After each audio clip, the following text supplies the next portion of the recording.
আসসালামু আলাইকুম, সবাই কেমন আছেন? আশা করি সবাই ভালো আছেন। তো আজকে আপনাদের সাথে শেয়ার করব সুন্দরবনের সৌন্দর্য। তো প্রথমেই আমরা ক্যানেল ক্রুজিং এর জন্য বের হয়ে গিয়েছিলাম। তো এর জন্য নৌকায় বসে নিলাম। আমাদেরকে 1.5 ঘন্টার মতো ক্যানেল ক্রুজিং করাবে, আমাদের ঘুরিয়ে সুন্দরবনটা ঘুরিয়ে দেখাবে। তো প্রথমেই আমরা নৌকাতে বসে পড়লাম, আর আমাদেরকে একটা ভাইয়া নৌকা চালিয়ে ঘুরিয়ে ঘুরিয়ে দেখাচ্ছিল। ওই যে ওইটা নীরবের রুম।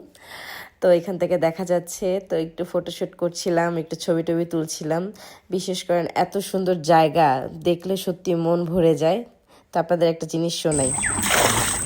ময়ূর হই হই আরে বিষে হাওয়াইলি কোন কারণে ভালোবাসার দাম নদী। যাই হোক, তারপরে এই যে আমার ভাই ভিডিও কলে কাকে জানি দেখাচ্ছিল। তো এত সুন্দর জিনিস, দুই পাশে জঙ্গল আর মাঝখানে পানি। তখন ছিল জোয়ার, যার কারণে পানি থই থই করছিল। তো এখানে আপনারা গেলে গাছের জঙ্গলের পাখির ডাক, তারপর বিভিন্ন জীবজন্তুর ডাক শুনতে পাবেন।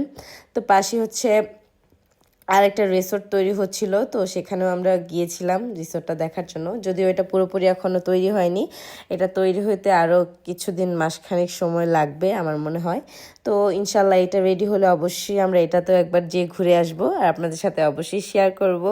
তো এটার দোতলা ডুপ্লেক্সটা আপনাদের দেখাচ্ছি। ডুপ্লেক্সটা থেকে উপর থেকে কতটা সুন্দর লাগছে ভিউ একবার দেখেন। সুন্দরবন একটা দেখার মতো সৌন্দর্য। তো এটা একটা টক ফল, যেটার নাম কেওড়া। এটা উপর যে ছিলকাটা আছে ওইটা খেতে হয়, আর ভিতরে একটা খুব বড় একটা বিচির মতো থাকে, ওটা ফেলে দিতে হয়।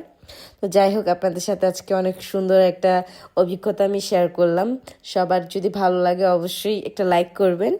আশা করি সবাই ভালো থাকবেন। আল্লাহ হাফেজ।